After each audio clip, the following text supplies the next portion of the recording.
Welcome to our presentation on the business model Canvas. This presentation is brought to you by the Leland and Mary Pillsbury Institute for Hospitality Entrepreneurship here at the School of Hotel Administration, and it's part of the Pillsbury Institute's Ambassador Program. I am a Pillsbury Ambassador. That's pretty cool, huh? I always wanted to be an ambassador. And there are quite a number of us that have been and are coming up throughout the rest of the semester as ambassadors. Go to the Pillsbury website, check out opportunities to hear other folks talk about other topics related to entrepreneurship. My name is Neil Tarallo, and I am a senior lecturer and the director of the Entrepreneurship Boot Camp for Disabled Veterans here at the Hotel School at Cornell University. But before we start, I just want to take a minute and recognize some of our partners and some of our friends who collaborate with us and who I work with Veteran Outreach over the course of a year. First is the Institute for Veteran and Military Families at Syracuse University. They are the parent organization for the Entrepreneurship Boot Camp for Disabled Veterans. They manage 10 consortium schools for us. And we are being broadcast through their Veterans Network system. So veterans across the country, around the globe really, are picking up our live stream in that way. The other partner who really plays a really big role in entrepreneurship and in business startup and growth in the United States, and a partner who I think we tend to miss sometimes on university campuses around the country, but the Small Business Administration, which is a branch of the federal government, supports entrepreneurship, new business ventures, growth, startups, all kinds of things related to that. It's really a wonderful organization, and we are providing this talk to them through their veterans outreach, women's outreach, and small business outreach centers across the country. I think there's over 800 of them. So we welcome those folks in. Please chime in if you have questions, and we appreciate all that you do for all the folks that you support as well. So we're here to talk about the business model Canvas. It's going to take me a little while to get to the Canvas though, because I want to set the stage for you a little bit. I want to talk about some of the elements that we should be thinking about as we think about the Canvas as we go along. And by now, most of you really kind of understand that entrepreneurship is as much about solving problems as anything else, right? You've thought about how to solve a problem in a market. Maybe you've got an idea that solves a problem.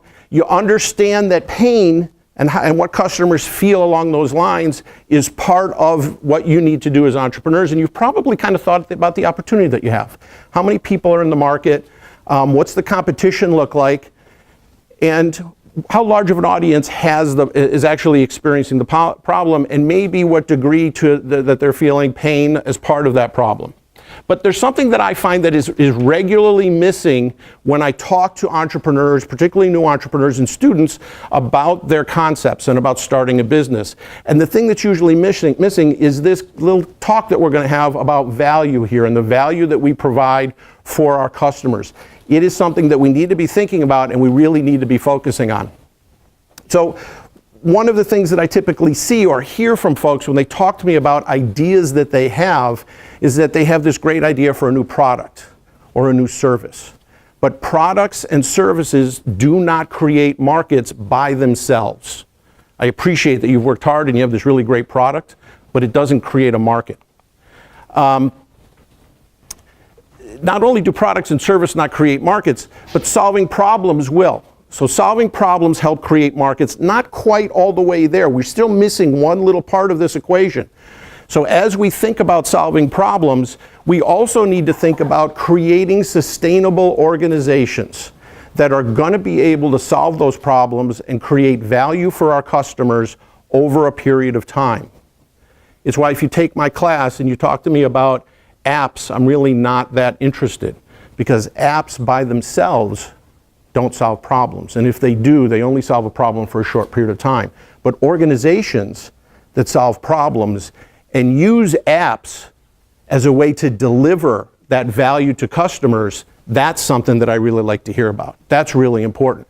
So if we kind of break down these layers a little bit and we think about what we're putting forward for our customers, we always want to be moving towards creating sustainable companies, okay? And that's the premise from which I teach entrepreneurship, and frankly, that's the way we all think about entrepreneurship here at the hotel school. we don't talk about, we help you with it, but we don't really focus on individual products, individual technologies. And it's really important to remember that. It's not about your product. Products are a dime a dozen. People come to me almost on a daily basis with new products that they've created. It's not about your really cool technology, even if that technology is solving a problem. It's not about the technology. It's not about how great your food tastes. I'm sorry for all my chefs in the audience and my culinary folks who I get in my classes on a regular basis. It's not about the quality of your food. Yes, we do need to reach a certain level of quality in order for us to be doing what we need to be doing and delivering value. But the quality of your food by itself is not going to give you a sustainable organization. And it's really not even about your great service. The combination of the service and good quality food and value that you deliver to your customers will create an opportunity for you. But these things by themselves are not opportunities. And these things by themselves do not create value for an extended period of time. Does that make sense? Yeah? A little feedback for the professor up here is always good. You can nod your head every once in a while. So it's always about how we capture and how we create value for our customers. That's what I want to hear about. That's what I want to hear about. And when I'm thinking about investing in companies, when I have my investor hat on, this is what I really am looking for from the entrepreneur. Okay? It's wonderful that you show me your technology. It's great. I'll take your app and I'll look at it and I'll play with it a little bit. But my question is always going to be, for whom are you creating value and what exactly is that value that you're creating? And until you can answer that question for me as an investor, I'm not going to be moving forward with you. So we need to work on that and figure out how that works. And in fact, that's the business model for us. Okay? The business model is how an organization creates and delivers and captures value for its customers. That's the business model. And that's what we're going to focus on tonight here at the talk we're doing. So this gentleman, name is Alexander Osterwalder, was a PhD student. And that's actually the title of his dissertation up there, The Business Model Ontology, a Proposition in Design Science Approach. That's why I never went through the PhD program, because I could never invent a title like that for any paper that I've ever written. But what he did is he looked around, and what he saw as he talked to many, many different people was that, or what he heard or didn't hear, I should say, was that everybody had a different understanding of what a business model was. We all heard of the term. We all use it as we talk about our companies. But when he asked folks, what is a business model? He never got a consistent answer, or rarely got a consistent answer. So his premise was that we need to create a common language around business models, a common language around the value proposition that we build for our customers. And in fact, what he landed on was a graphical way to represent business models that we all can look at and what we all can see. And that's what I have on the screen behind me. This is called the Business Model Canvas and was created by Alexander Osterwalder. He has since spun this off into a business called Strategizer. You'll see images that I use in my slides that have that Strategizer label on them, and that's where they come from. I have gone through a training session with them and become certified in this. So it's a real tool that's available to us as entrepreneurs. I'm going to show you 3 videos as we go through this talk. All of them come from Alexander Osterwalder and the Strategizer group. There are many, many videos and many support documents out there for you to access yourself. If you just Google them up, or if you go to YouTube, you'll find those so you can reference them. I would take advantage of as many of them as you can. They really do a nice job communicating what they're doing and their value proposition for what they do. But if you look at what we have here on the screen, we have 9 building blocks. And down the center, we see the value proposition.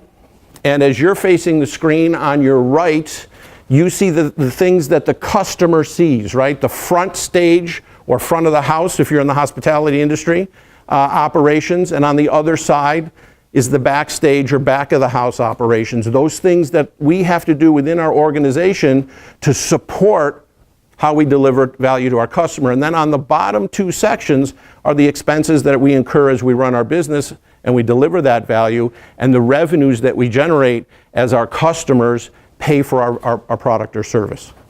Okay, but let's do a quick video. I'm going to let Strategizer and Alexander Osterwalder do a quick 3-minute video on the business model canvas.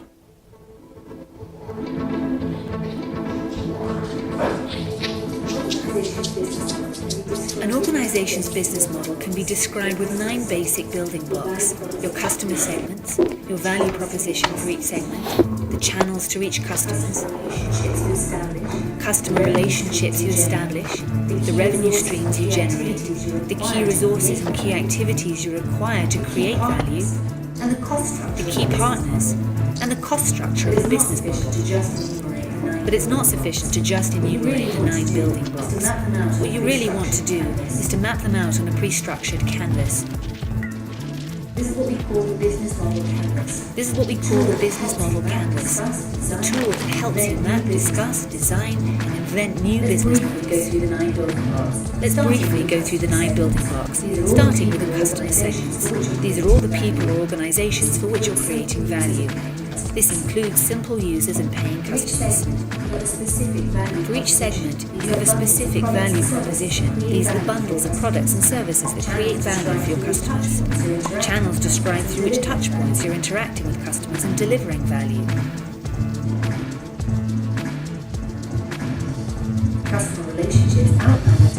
Customer relationships outline the type of relationship you're establishing with your customers. The revenue streams make clear how and through which pricing mechanisms your business model is capturing value. Then you need to describe the infrastructure to create, deliver, and capture value. The key resources show which assets are indispensable in your business model. Key activities show which things you really need to be able to perform well. The key partners show who can help you leverage your business model, since you won't know all key resources yourself, nor will you perform all key activities. Then once you understand your business model's infrastructure, you'll also have an idea of its cost structure. So with the business model canvas, you can map out your entire business model in one image. This works for startup entrepreneurs just as well as for the most senior executives.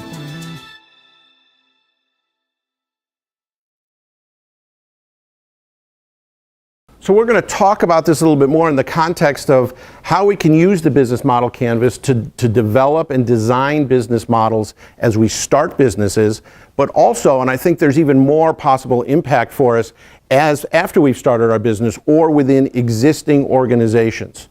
So the business model canvas and the application of it is a really strong tool for how we can grow our company. And we're going to talk about a couple of companies that regularly reevaluate business models and use them to grow. And they're companies that you'll be able to recognize very easily and very clearly. So this is the business model canvas kind of broken down into the different quadrants, just so that we could see it and understand it a little bit better. And just a little caveat, on the one side there where we're talking about customers, over here we have a picture of a truck.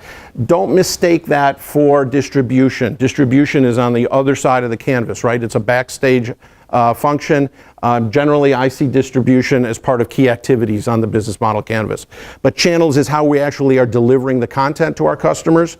Or for me, and if you've been in my classes, you've heard me say this repeatedly, the channels are also traditional advertising that I might create and push out to my customers, my market segments, to get them into my social media sites and my online presence so that I can create relationships with them. I'm sure you've all experienced when you go to a website or you get to a company's website, all of a sudden every time you're on Google or you're online, you're getting these little ads on the bottom, right? What are those called? Anybody know that type of advertising? Banner advertising? Say again? Banner advertising? It is a banner, but there's a very specific name for it. Retargeting, good. So retargeting is when I go to a website and then after I go back and do other internet searches that are not related, I will get advertisements for that company appearing on my website that I'm doing searches with. So retargeting is part of that, and it's a way I think that we learn to manage customer relationships using social media. For me, that's the role that social media plays in my business, and that's the role that it plays in my business model canvas. How I create value, how I manage relationships once I have people attracted to my product or service. So we break it up into these 4 areas. The backstage you see the value proposition or the value in the center, front stage on the other side, and below a new term that I haven't used yet called the economic model. And the economic model for me are the levers that I have within my organizations that I can pull that change the way expenses happen in my company.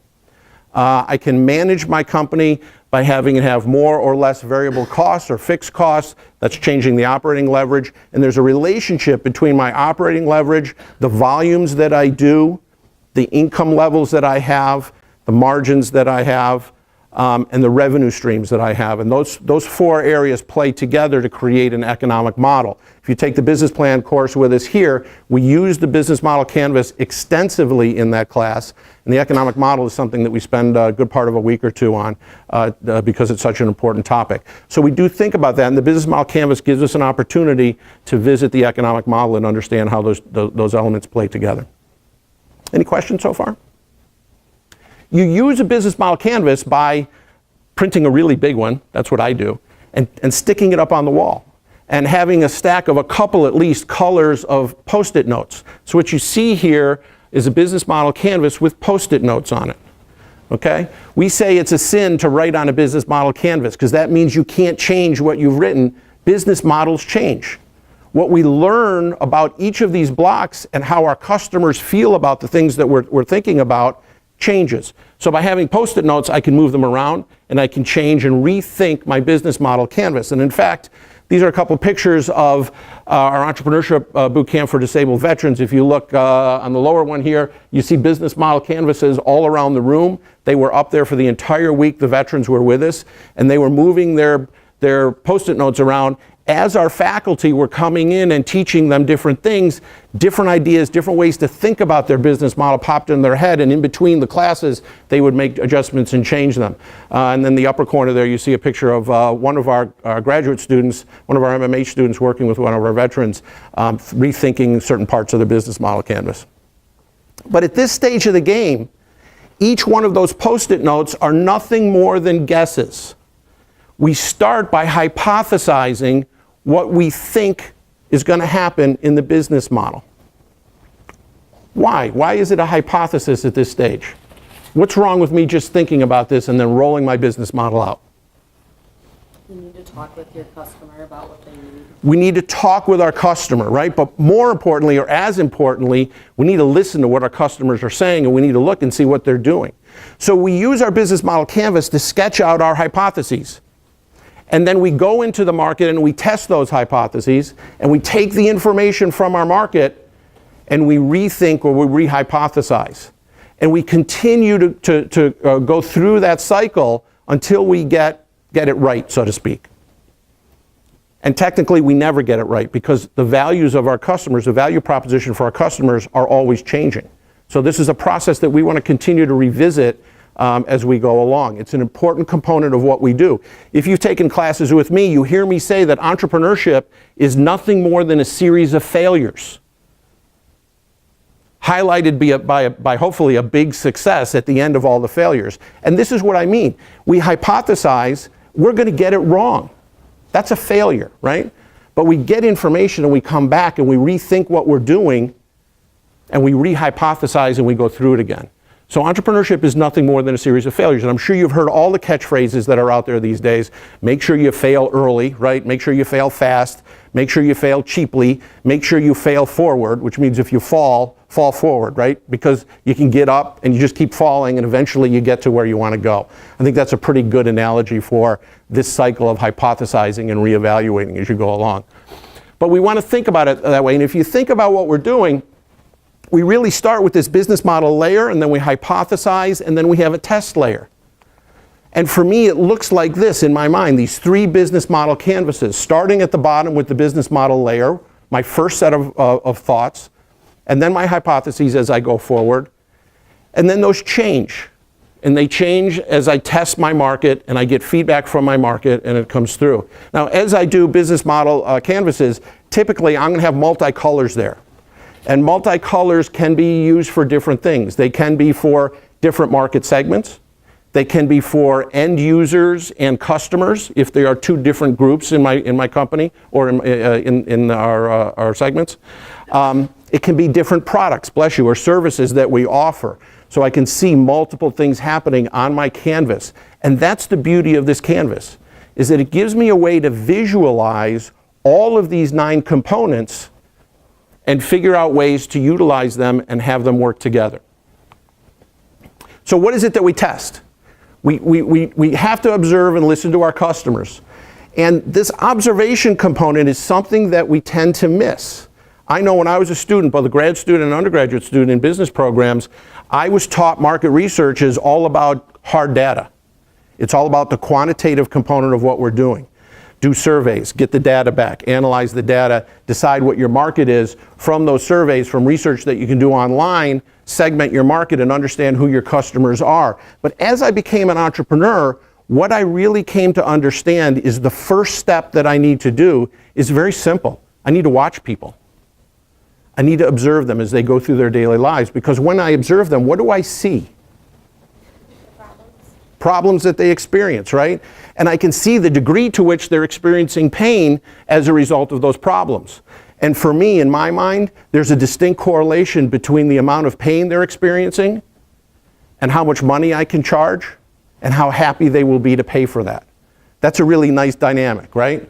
The more painful it is for you, if my solution alleviates that pain, you're going to be happy to charge to pay a reasonable amount of money for me. I don't have to be in a commodity market where I'm competing on price. I always want to be thinking about competing on value, the value that I deliver. So observation is my first step. The next is listening to the folks that are out there. And that's really important, because we talk about, or we say we want to go out and talk to our customers, but when we talk to them, we're asking them questions and we're getting very specific information from them. But if I can get them talking about some of their experiences, if I can get them to tell me stories, from those stories, I can pull out problems that they're experiencing and pain that they're feeling without them even understanding it. And this is what Steve Jobs was really good at. People say Steve Jobs had the ability to look into people's minds and see what they needed before they understood it themselves. And I'm here to tell you that that's just not true. What Steve Jobs was really good at was listening to people and watching people and see the things that they experienced in their lives and seeing the difficulties that they were having and using technology to solve those problems. We're going to talk about Apple at the end here a little bit, and a little bit about how they solve problems and what they're doing as they go through it. So it's about observing, it's about listening. Yes, the standard market research, the quantitative data is important, but this sets that up for me. I don't start surveying until I've listened. I don't start surveying until I've talked, because that information sets up my surveys for me. It helps me understand exactly what I need to know on a larger scale with a larger random sample of the market than if I were to just start to do it. And this is a really key thing here. And I think people who have been teaching business planning and entrepreneurship the right way for a long time, and this is the way I was taught to teach entrepreneurship, is that it's not an academic exercise. It's not about sitting in front of our computer and doing market research and industry research and product research and competitive research. It's about getting out and getting into the market and seeing and hearing and feeling what the people who live in those markets are seeing, hearing, and feeling. That's what entrepreneurship is really all about. So I have a couple of questions here. Is testing the same as uncovering the customer's needs? So yes and no. The first iteration of the test is going to be for your hypothesis, but if we're doing this right, this is a really good question. If we're open and we're not convinced about our solution being the only solution, if we're open, the market will push our concept in the right direction for us. And that's the beauty of this. So what I tell my students in the business plan class is we don't want to build a prototype right away. There is this thought process that's out there right now that is all about building something and putting it into your customer's hands right away. If you do that, you've closed off your ears, because the only thing you're going to be listening for is things that pertain to the solution that you have already thought about. So for me, the product and the market test in that sense comes later. But if I'm open to that, I will uncover new problems or different problems or just little changes on the problem as I saw it. Each time I do that, I get closer and closer to what I call a market-driven opportunity, which is the home run for me. A market-driven opportunity is very simply me being able to identify a group of customers large enough to provide a return on my investment who want to pay for the product or service that I'm offering to solve their problem. That's the home run. That's what I always look for. So that's a great question. Thank you from online. And then the next question is when the business is brand new, maybe When the business brand is the person, how do you suggest promoting them? So when we're talking about brand and personal brands, so when the business is the brand, my individual brand, and I'm going to guess they're talking about consulting maybe and being an individual consulting house. How do you promote the model? You know, for me, it's the same thing. It doesn't matter if it's me or if it's 10 me's. Wouldn't that be horrible for all my students? That's a horrific thought. But it's still about the value proposition. It's still about what value do I deliver. I can be a big company or it can be a one-person operation. And it's always about what value do I deliver to the market. If you continue to think about that, if you make that the foundation of everything that you do as you go forward in entrepreneurship and in growing businesses, you're going to be all right. So I think I answered that correctly. So in essence, tips, resources, and information would be valuable product. Can you help me with that one, Kristen? So in essence, tips, resources, and information would be the valuable product. For example, writing a blog is a product to represent the individual. So people have the question was, can we think about a blog as a way to deliver value? I'm kind of paraphrasing it. And the answer is absolutely. There are some blogs out there, you're all familiar with them, right? Anybody name a blog that makes a lot of money that you visit? Seriously, all of you? Pardon? Huffington Post, good. That's a blog. They make a lot of money. And there are different ways that we make money. I'm aware of a blog that is written to help mothers think about travel. And they make money by blogging and mentioning points of travel.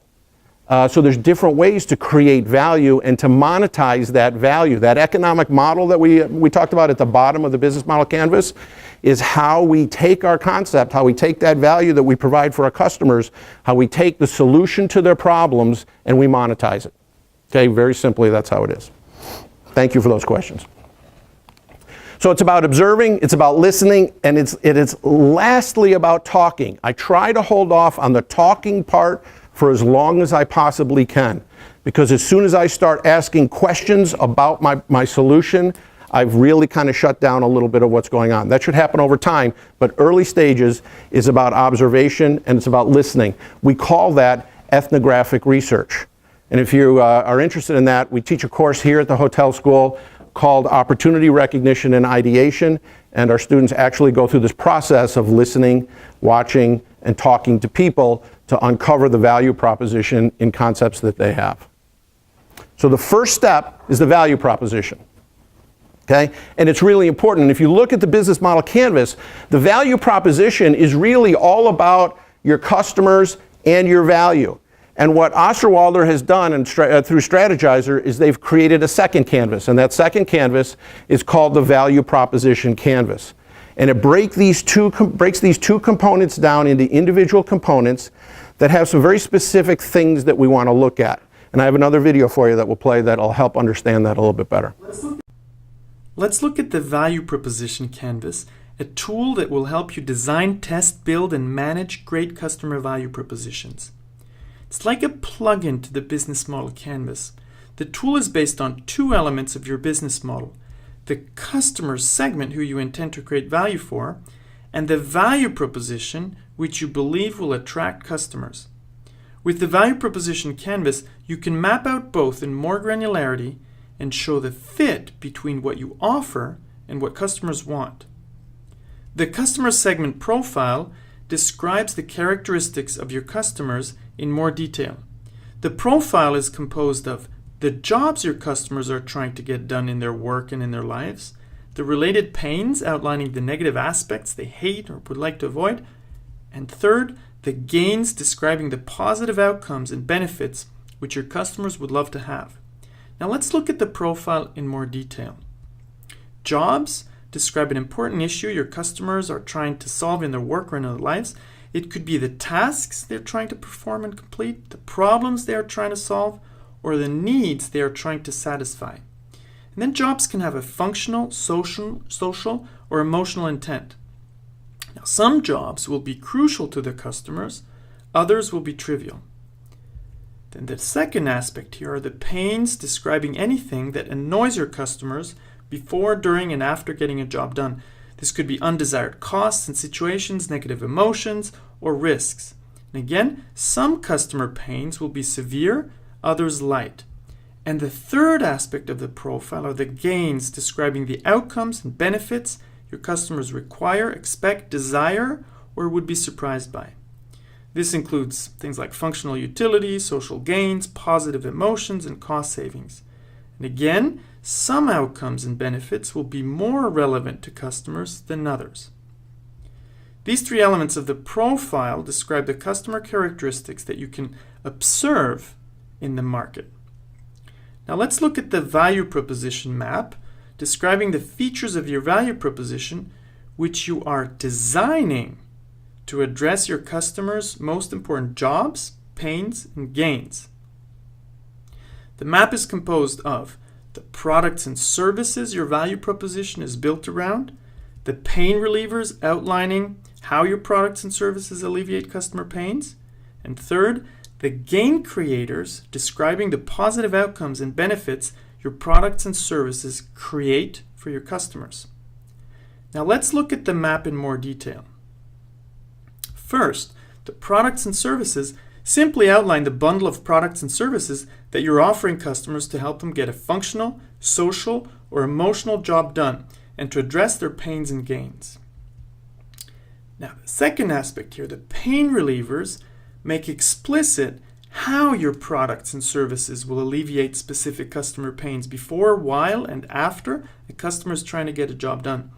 They show which of all the customer pains your value proposition is addressing by eliminating or reducing them.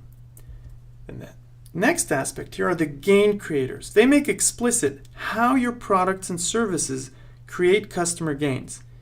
They show which of all the customer gains your value proposition is addressing by creating benefits and outcomes.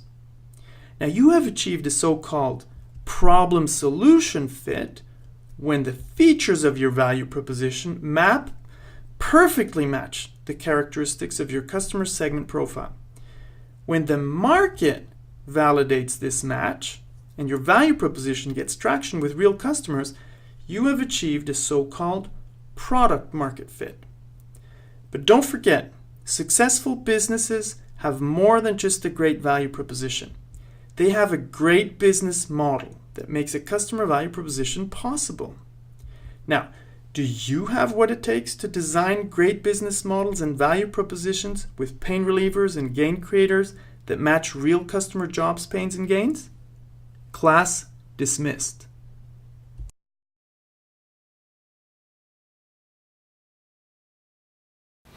So what we've done here is we've broken out these two sections of the business model canvas. We've broken out the customer segments and the value proposition, or the value segment. And interestingly, I think if you think about this, typically what folks are doing, what entrepreneurs are doing, is they come up with what first? What do they do first? They come up with an idea, they come up with a product, right? And then they try to figure out how to make that work in the market. I started in the world of venture capital and angel investing in the early 90s. And our fund, our partnership, took inventions and science and services that were created on university campuses. We started here at Cornell, actually. And because the folks who created these great products couldn't figure out how to sell them, how to monetize them. So we actually started by doing that. It's a difficult thing. And through that process, inevitably, we would be doing market tests and we'd hear from the market and saying, this is really good, but we wish it could do this. And so we'd had to go back and have the scientists make changes for us and then go back into the market. We actually got into this cycle eventually, but think of how much time we spent and how much money we spent, or the scientists spent, or the university spent, developing this particular product without understanding the market fit. And I think it's really an important thing to do. Be open, listen to what your market says. I'm not saying you should wait a long period of time. You want to get as much information as you can, and you want to get a prototype into your customers' hands as quickly as possible, but you want to be smart about how you do it. It's not just about building something based on your own idea and then putting it into market to see what goes on. So what we're doing here is we're lining these up. For me, whenever I can, I start with customers. My whole world is about customers and students. You are my customers. I think about the value that I deliver to you all the time. I don't come to class and force, and if you're here and one of my students, you know this, and don't force a topic to you, because it's not, as an entrepreneur, I'm not thinking right if I think I know what you need, right, if you're my customer. So I give you a topic, but you tend to push the discussion that we have over the course of the class in the direction where you're looking for value. I had some good examples of that actually this week in all 3 of my classes.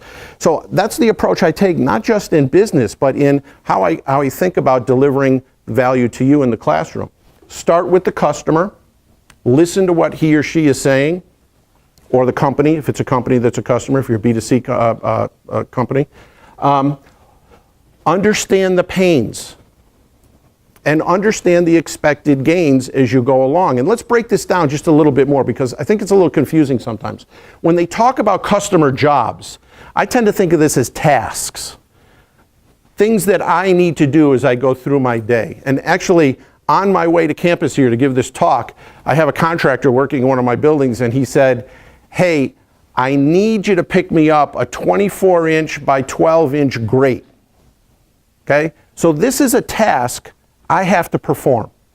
I have to go and pick up this grate. What are the pains that you think I'm going to experience as I go to do this? Where am I going to go? What's available to me here in Ithaca, New York? Lowe's. Lowe's, okay? So what are my pains when I go to Lowe's? Limited selection. Limited selection, okay? What else? Lack of customer service. I could scream as loud as I want and nobody's going to come. And when they do, they probably don't know a whole lot about grates. What else? What else am I going to struggle with? What other pain am I going to feel?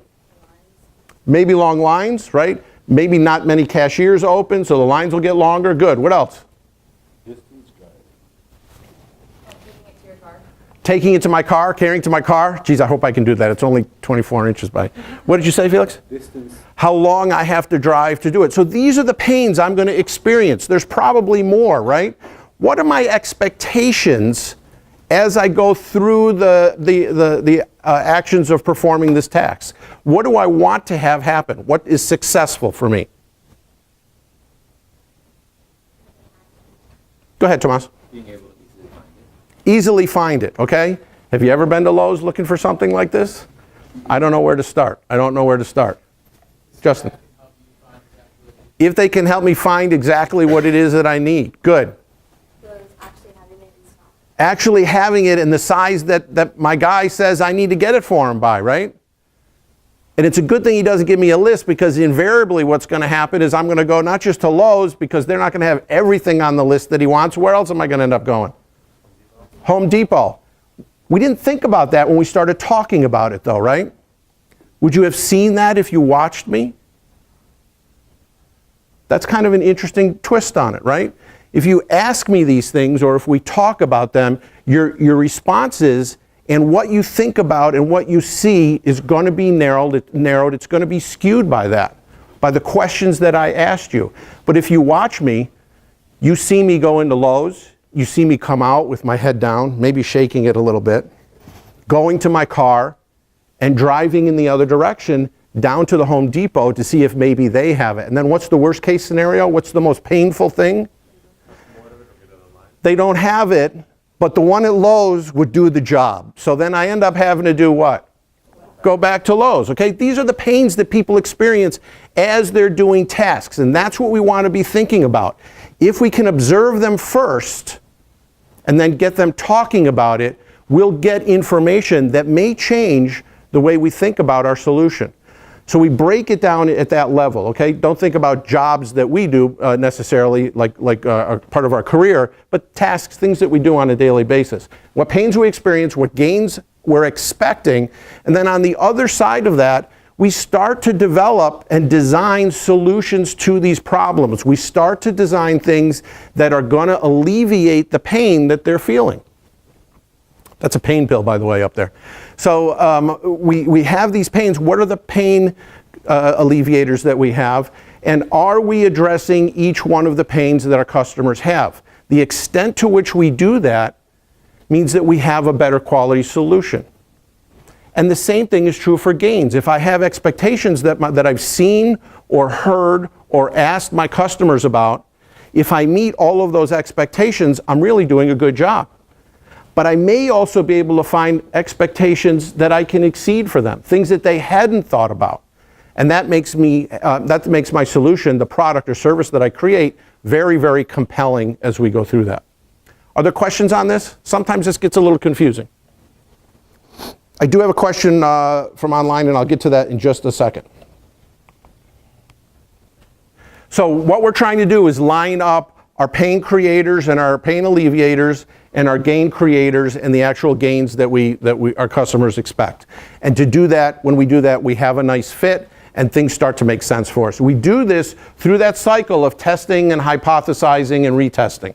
And we continue to go forward. So we want to map that. We want to understand it. We break this out. I tend to start with this first as I think about the business model canvas, but that's not always the right way. And I'm going to talk about that in just a second. So just some different ways to think about customer pains. It's not always the immediate things. There could be social implications to what we do, to those pains. There could be other dynamics that come into play. And these slides will be posted so you'll be able to access them and you can kind of go through these and see them for yourselves. The same thing is true for gains. The gains may not always be obvious to us. They may not be very tangible, but they could be very compelling for our customers. And it's important to observe and to listen and to talk to those customers to understand them and to find out what's going on. That's stage one. Okay, so that's the early part. And the second mistake that I see folks making when they use the business model canvas is they simply put these Post-its up and they say, here is my business model. I'm ready to rock and roll. I'm ready to go. But we really want to be thinking about the second stage. And the second stage is connecting those 9 building blocks and being able to tell a story about how they all come together. Now, if you go online and you look at the resources that Strategizer provides to help you understand the business model canvas and the value proposition canvas, they use an example for Nespresso. Are you all familiar with Nespresso? Right? They were the first machine with the little cups that come separately. Everybody else followed after that. So just to keep it in the same context, and so that when you go online and do your own research and to understand this better, you'll still be using the same example. Let's look at this example as told again by Alexander Osterwalder. My name is Alex Osterwalder. I'm the lead author of Business Model Generation and co-founder of Strategizer.com. I'm going to walk you through the business model of Nespresso, a company that sells coffee in the espresso business. So let's look at the value proposition first. It's composed of 2 products, the Nespresso machine and the pods that go with it. And we're going to look at the distribution strategy that Nespresso has. They sell the machines through retail to households, which means they earn a one-time transactional sales from selling the machines. Most of that money goes to the key partners, the machine manufacturers, who they work together with. Then for the Nespresso pods, they have a totally different distribution strategy. They only sell the pods through their own channels. Started out with mail order and call center, then they built Nespresso.com, and today in the biggest cities of the world, you'll find Nespresso stores as well. This is interesting because it meant that they had to build distribution channels as a key resource in their business model, because this is the first time that a Nestle-owned company sells directly to households. Now, why do they use different distribution channels for the machines and the pods? Well, they use retail because it has the broadest reach possible, because they want to get the machines into your household. Once you have it in your house, you're actually locked in because you can only use Nespresso pods. That's so-called switching costs, which prevent you from going to another machine manufacturer. And they defend that through the patents that they have in the key resources. And some of those patents actually expired last year, which means they need to renew their business model to a certain extent. Now, once you have the machine and you're locked in, you're going to have to buy pods from Nespresso, which means they earn money from repetitive pod sales. They create so-called recurring revenues. They change an entire industry from moving it from a transactional business to a repetitive business with recurring revenues. So interestingly here, they have recurring revenues, they have direct sales with higher margins, and they ask you for 5 to 6 times more for the coffee that you pay. So they get people around the world to pay much more money for the same amount of coffee. Now let's look at the left-hand side of the business model canvas to see what they need to have to do what they plan to do on the right-hand side. First of all, they need coffee. So they work together with coffee growers, and they try to source some of the best coffee in the world, which they put in the pods. And the pods is something that they manufacture themselves. So production of the pods is an important key activity, and they have production facilities to do that. They churn out 12 billion pods every year, which is one of their main costs. Another important activity and key resource and main cost is marketing and branding. Obviously, when you're in consumer goods, you need to put a lot of money into that. And the last piece here that's interesting is that because they sell directly to households, a decision made on the right-hand side of the canvas, they had to build up business-to-consumer distribution logistics, which we find on the left-hand side of the canvas. So now we have everything that's important for the success of Nespresso on one piece of paper. And interestingly, when Nespresso started out, they had a totally different business model around exactly the same product, and that almost went bankrupt. So it's only after a couple of iterations of the business model that they were able to find the business model that you see on this piece of paper and that led to a multi-billion-dollar business. So the difference was not the product alone. The difference were all the pieces here on the business model canvas that led to the success of Nespresso. So this is not that hard to figure out, right? We can think about that. And if you look at the canvas as they put it together here, we have 2 different colors. What do those 2 colors represent? The machine and the pods, right? Anybody catch that number? How many pods they distribute every year, they sell every year?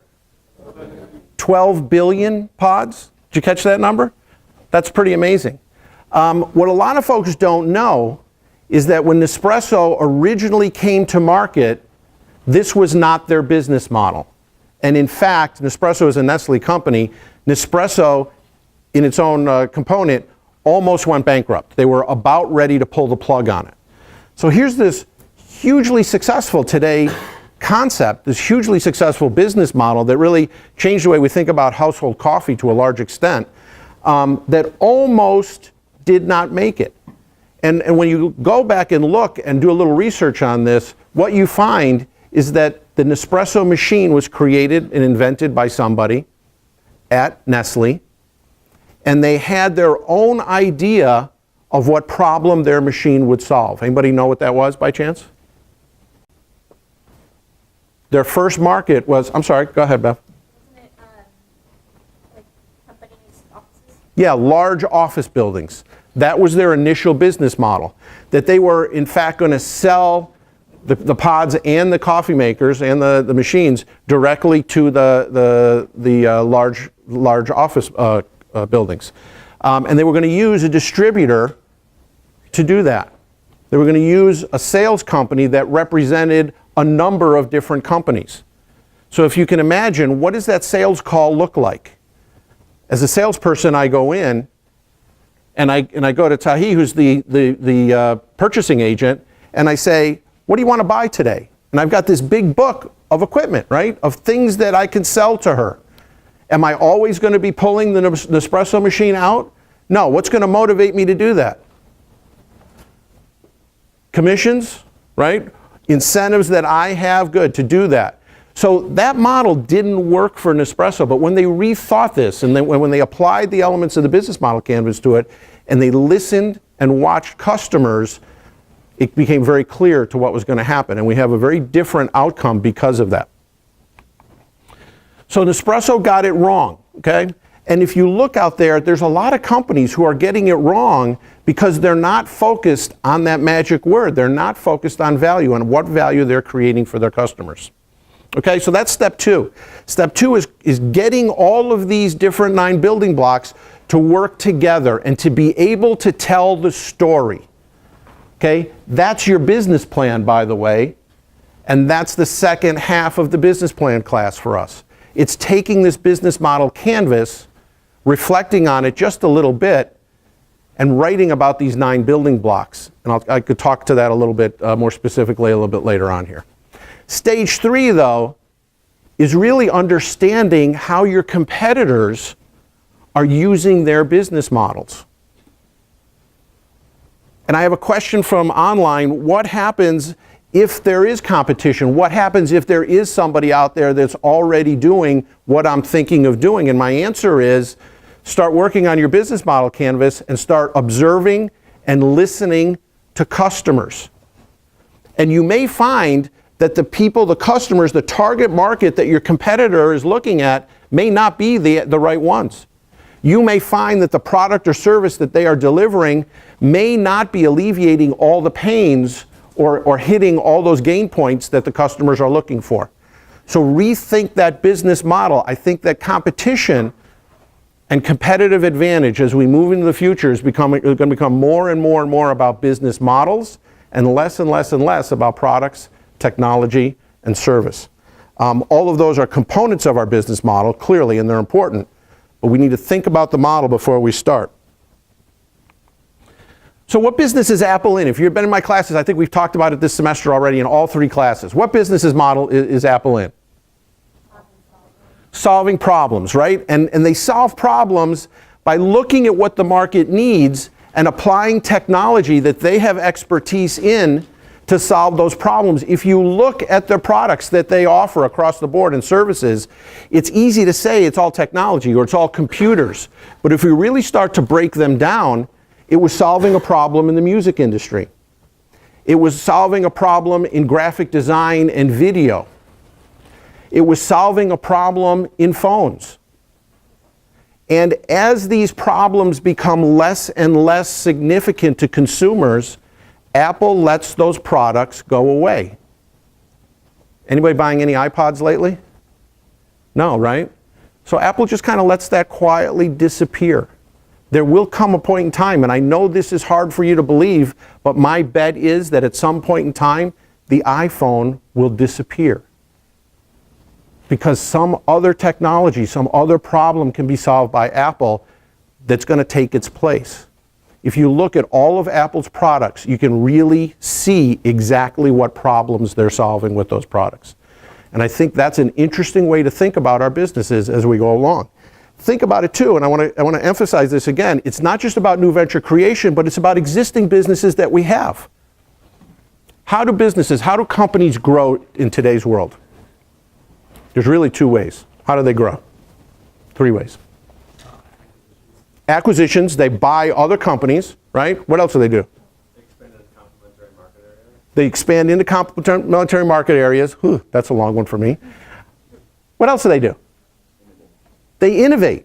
They come up with new products, new technologies. If they're doing it right, they're looking for problems in the market and they're solving those problems using their core competencies and the expertise that they have within the organization.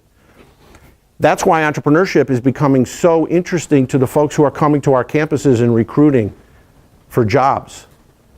Not because you're going to go out and start a new company for them, although you may sometime, but the elements that we talk about here, the tools that you get learning about entrepreneurship here at the hotel school and elsewhere on campus, apply in large organizations as well.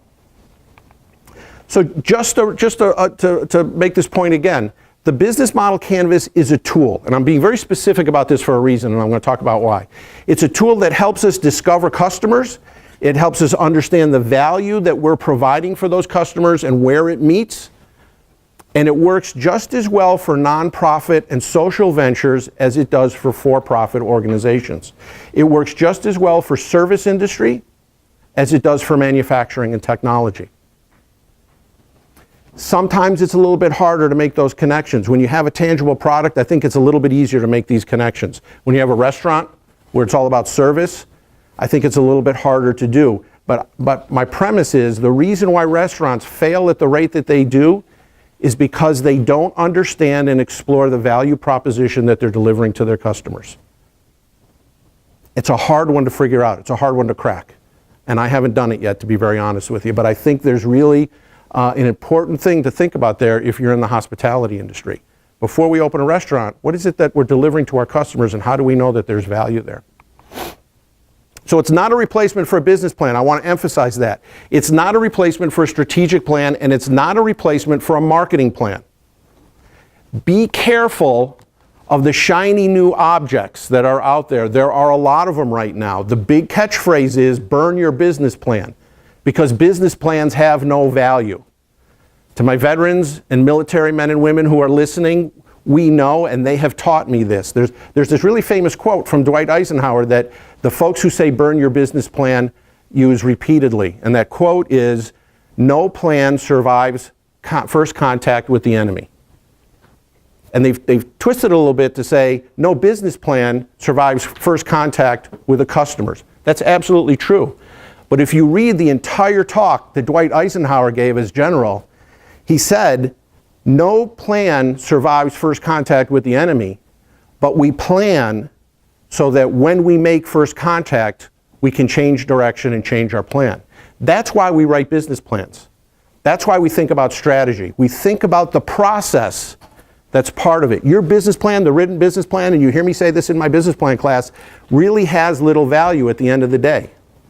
But that process that you go through is what's really important, and what gives us the ability to understand our environment and be able to change when we're out there. Because even if we do this business plan canvas correctly, we will fail the first time that we interact with our customer in the marketplace. And we need to be prepared to change. And that process lets us change. Now, what they're all harping about is that in the past, in many schools, business planning was taught as an academic exercise where you sat behind a computer and you did your research, and over the course of 15 or 20 weeks, you wrote a business plan. I was never taught to teach business planning that way. I was taught to teach business planning, and I started teaching it in early 2000, to talk to our customers, to get the business plan written and understand the environment that we're going to be competing in as quickly as possible, and to move forward and launch the business. Not so much an academic exercise as an experiential exercise, but the research that we have today about entrepreneurship and starting businesses can help you shorten the time and the number of failures that you have to go through as you iterate through the market. And it's important that you understand those kinds of things. So be careful of those shiny new objects. Remember, you can't create a sustainable company with just a business model. You can't. What's this business model canvas missing when you think about the bigger picture of running a business? Team, human resources, right? Good. What else? Competitors. We don't really think about the industry that much. Good. I think anybody who starts a business without truly understanding your competition and what business models they are using really is doing themselves a disservice. So that's why we think about business plans. They give us the big picture. It's why in many business schools, the business planning class is now the final class that you have to take. It's the capstone class because it brings together all the elements of things that students have been learning about into one class and lets you execute on them. And that's really important because none of this matters until you execute, right? It's how we execute this plan, how we execute this business model that really makes a big difference. So it's an effective tool in the process of discovery. It's part of the process of starting new businesses. It's part of the process of growing new businesses, but it is a tool. It is not the end all. So be careful when you read books or you hear people talking about getting rid of business plans, not doing business plans. All you need to do is 20 minutes on this business model canvas and you're ready to start your business. Be careful about that. Okay? Questions from the audience, and I have a couple from folks online. Any questions in here? It's a good thing I have folks online. So question, do you think there is value in experimenting with the canvas with different business models for the same product or solution? For me, that would be too confusing. And it really isn't the right approach, because what I want to be doing is taking direction from my market. So it really, I don't want to say it doesn't matter where I start, but I just need to start. Right? And if I'm running multiple business models, I'm still going to be getting the same information. And if I'm open to change the way I should be, it's very likely that those two are going to start to come together eventually. So from my perspective, I would start with just the one business model. Kristen, any others that we have?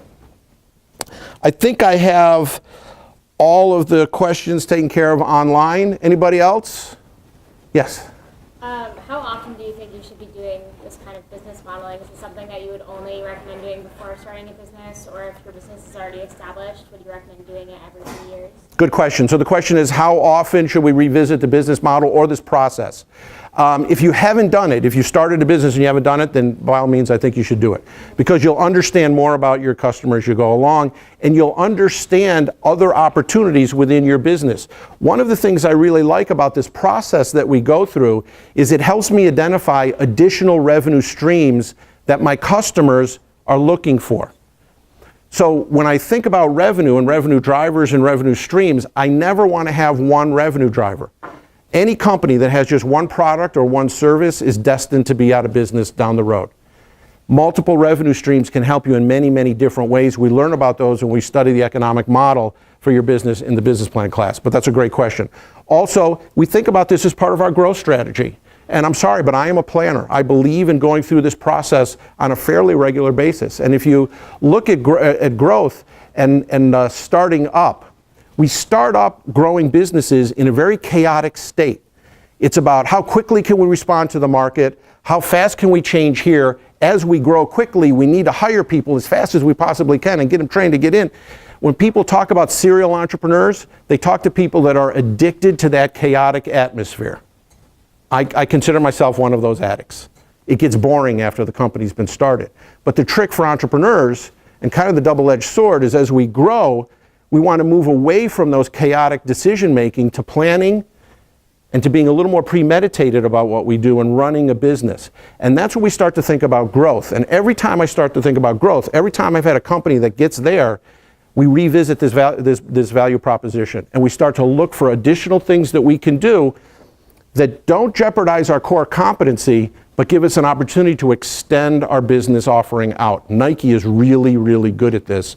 And we talk about Nike and study Nike when we talk about the business plans. Somebody else had a question. Yeah, I have a question followed by another question. I charge you for second questions. Yeah, maybe. So if you think about a problem that people are experiencing every day, and I think there's like a type of problem that people really wish would be resolved, and then a type of problem that people, it would be nice if it's resolved. So like, do you think there's a degree of like importance of the problem? And if so, like, how do we go about to measure that? Because I think it's intuitively we know like, oh, this is a huge problem, but what are the factors that you look for to make sure that you're hitting a really important problem? Good question. So the question, and I'm just going to paraphrase it for the folks who are listening in, is to, and correct me if I get it wrong, is sometimes problems are pretty obvious. So we inherently know that there's a problem there that needs to be solved. How do we figure out the degree to which it's a problem for customers? Is that basically what you're asking? Yeah, how do you figure out like you're hitting a value? So to me, it's about the pain. And it's about getting my customers to talk and telling stories. Getting customers to tell stories is really an art form that is so critical for us to really crack this part of it. Because through those stories, we really get a visceral understanding of what they're experiencing and what they're feeling as they try to deal with this problem. And the more frustrated they are over it, the more I know my solution makes sense. And so that's where I try to think about that. The second question you had. You said you had two questions? Yeah, that would be great. I had them both. Good. Somebody else in the room. What if the pain doesn't exist in the sense that the customer doesn't realize it exists until they even try your product and realize, oh wow, this really helped me with it. I didn't even know that. How do we go about ensuring that visible pain See, but it's always there. It's just, how are we getting the information from the marketplace? So the classic analogy we use in entrepreneurship for this is if Henry Ford went and asked somebody, what can I do for your transportation? How can I make your transportation better? People would say, I need a horse that runs faster, eats less, and can go longer distances, because they have no context for it. But if Henry Ford sat down with somebody and said, tell me about the last trip you took, and they start saying, well, I got on my horse and we rode down the road and we had to stop 10 times and it took me forever to get there, he starts to understand the level of pain that they're experiencing. And that's kind of where you want to be. It's always about letting your market give you the direction. The art form, for me anyway, is how we can get that information. That's the secret for it. If you survey people, you're not going to get the answer to your question. If you ask people questions by having interviews with them, you're not going to get the answer to that question. You have to get them talking, and you have to get them telling stories. And those stories let me pull these little nuggets of information out that give me an indication there's a problem and to the extent to which that they're feeling it. And then I can start to catalog those experiences that they're having. And as I catalog those experiences with multiple people, I start to narrow down the kind of conversations I want to have. And I start to broaden the scope of my research. Eventually, I get to asking questions and doing surveys and doing focus groups. But the real revelation occurs when people are talking to me about frustrations, and they're not going to say what the problem is, because you may have a technology that solves their problem. They just don't know that technology exists. Does that make sense? Good. So online, should you talk to customers to validate your business model before starting? If so, how do you do that? So if you came in late, it's about this series, this cycle that we go through of hypothesizing what our business model should be, and then going back and testing it into the market, getting information and rehypothesizing it and doing it over and over again. And I also want to be careful here too, not to make you think that the only way we can provide value and give ourselves a competitive advantage is through the products that we create. Walmart created value on the other side of the business model canvas. Walmart created value in key activities through their distribution. They weren't always the biggest retailer in the world. They didn't always have the buying power that could force manufacturers to lower their prices. They started out by changing the way product was distributed to stores. And they saved so much money in expenses and the cost of distributing the product to their stores that they were able to lower their prices. So we can look for different ways to create value in different areas of this. We should focus on customer and value proposition, but those are not the only places that we could do that. I think personally that operations are an area that we tend to overlook as we're planning our business and creating business models, where there is a potential to create enormous value and to create a big competitive advantage for ourselves. So don't shy away from that backstage operations or some of the other things that are not right in front of us all the time.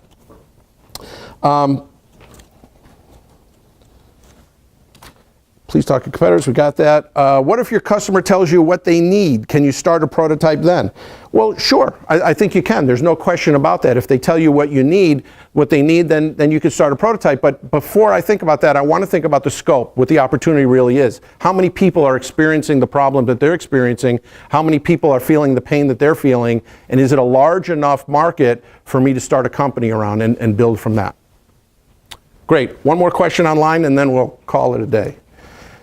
Do you have to work the business model canvas differently if you are addressing a product that deals with true customer needs versus customer wants, like luxury products?